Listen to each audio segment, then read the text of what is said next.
नमस्ते दोस्तों, स्वागत है मेरे YouTube चैनल में। आज मैं आपको टॉक्सिक क्लेव सस्पेंशन के बारे में जानकारी देने वाली हूं।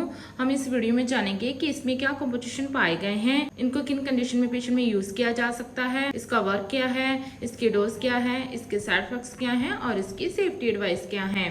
चलिए वीडियो को शुरू कर लेते हैं।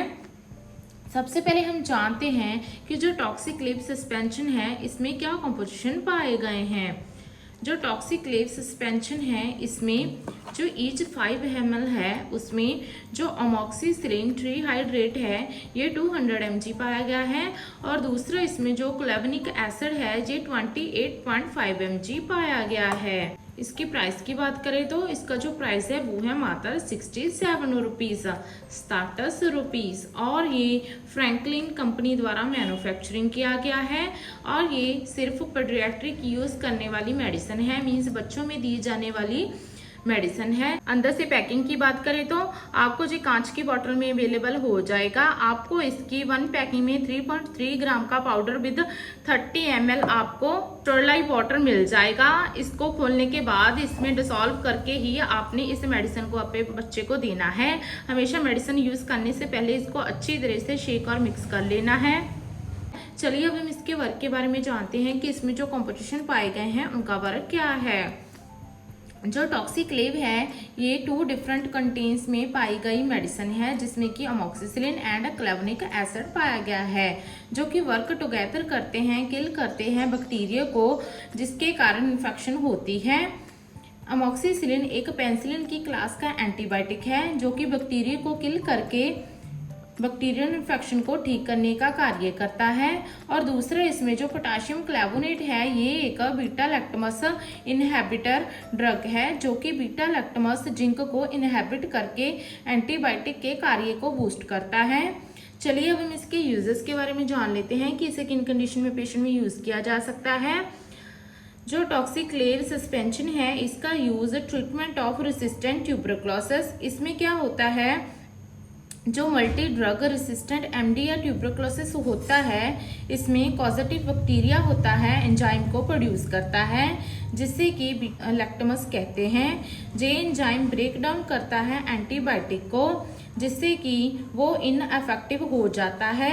इसके रिजल्ट बैक्टीरिया रेसिस्टेंट मीन्स रोक देता है एंटीबायोटिक के वर्क को जो कि हमारे ट्रीटमेंट के लिए यूज करते हैं।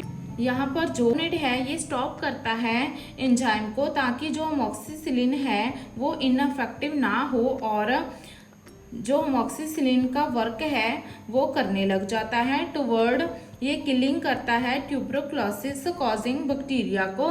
इसके बिना इस सस्पेंशन का यूज कान के संक्रमण के लिए मीन्स ईयर में किसी तरह की इन्फेक्शन हो गई है उसके लिए, या फिर किसी पेशेंट को साइनोसाइटिस हो गया है उसके लिए, या फिर थ्रोट में गले में किसी तरह की इन्फेक्शन है, या फिर लंग्स में इन्फेक्शन है, पेशेंट को निमोनिया है, अस्थमा है, खांसी रहती है, तो इन सब की इन्फेक्शन को ठीक करने के लिए भी इसका यूज किया जा सकता है। या फिर यूरिनरी ट्रैक इन्फेक्शन मीन्स किसी पेशेंट को मलमूत्र की इन्फेक्शन हो गई है उसके लिए, या फिर स्किन की इन्फेक्शन हो गई है मीन्स किसी तरह की फोड़ा फैंसी निकल आई है, या फिर और किसी तरह की स्किन की इन्फेक्शन है तो उसमें भी इसका यूज किया जा सकता है। या फिर टीथ डेंटल इन्फेक्शन मीन्स आपके दांतों में किसी तरह की इन्फेक्शन हो गई, मसूड़े फूल गए हैं, पस पड़ गई है, या फिर आपने दांत निकलवाए हैं, या फिर दांत आपके नए लगवाने हैं, तो इन सब में इन्फेक्शन को ट्रीट करने के लिए इसका यूज कर सकते हैं। या फिर किसी पेशेंट को जॉइंट्स और बोन की इन्फेक्शन हो गई है उसके लिए भी इसका यूज कर सकते हैं। या फिर किसी पेशेंट को टॉन्सिलाइटिस हो गया है, या फिर बैक्टीरिया वेजोनाइसिस हो गया है, या फिर आफ्टर ऑपरेशन भी इसका यूज किया जा सकता है, या फिर किसी पेशेंट को सेप्टिक गठिया हो गया है इसमें भी इसका यूज किया जा सकता है। चलिए अब हम इसके डोज के बारे में जान लेते हैं। जो टॉक्सिक क्लेव सस्पेंशन है इसकी डोज और ड्यूरेशन पेशेंट की एज, सेक्स, बॉडी वेट और उसकी इन्फेक्शन पर डिपेंड करती है। डॉक्टर इसको दिन में 2 से लेकर 3 बार आपको प्रिस्क्राइब कर सकते हैं एज पर आपके सिम्टम्स और डिसीज के अकॉर्डिंग।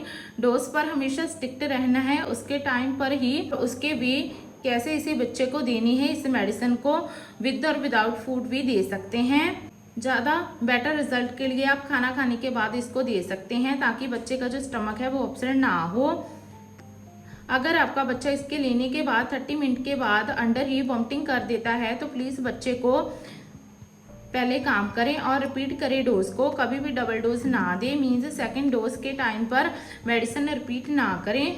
चलिए अब हम इसके साइड इफेक्ट्स के बारे में जान लेते हैं। इसके साइड इफेक्ट्स हैं, इस मेडिसिन के ज़्यादातर सीरियस साइड इफेक्ट नहीं होते हैं। कुछ कॉमन साइड इफेक्ट होते हैं जैसे कि एब्डोमिनल पेन होना, एलर्जी होना, वोमिटिंग होना, नौजिया होना या फिर डायरिया होना या फिर मस्कुलोकोटेनियस कैंडिडाइटिस हो जाना। इसमें क्या होता है, कैंडिडा इन्फेक्शन हो जाती है स्किन पर, नेल्स पर एंड म्यूकस मेम्ब्रेन पर।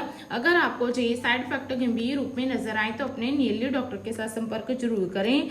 लास्ट में इसकी कुछ सेफ्टी एडवाइस के बारे में जान लेते हैं। इसके सेफ्टी एडवाइस हैं, हमेशा मेजरिंग कप के साथ मेजर करने के बाद ही और लेवल जरूर चेक करने के बाद ही और डेट ऑफ एक्सपायरी के साथ ही और स्टरलाइट वाटर की भी